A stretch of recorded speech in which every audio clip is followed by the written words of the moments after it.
لہذا آج کی اس کامیاب ہڑتال کے بعد ہم حکومت کو یہ غیر معینہ مدت تک ہم نے اعلان کیا ہوا ہے. ہم حکومت کو کل 12 بجے تک کا ٹائم دیتے ہیں کہ ہماری ہڑتال جاری رہے گی. حکومت کل 12 بجے تک کا ٹائم ہے کہ ہمارے اسیران کو چھوڑا جائے, اس کالے قانون کو واپس لایا جائے.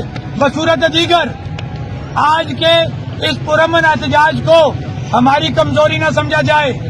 کل جو کال دی جائے گی وہ لانگ مارچ بھی ہو سکتی ہے, وہ جو انٹری پوائنٹس ہیں ان کی طرف, ان کی بندش کی طرف بھی لانگ مارچ ہو سکتی ہے.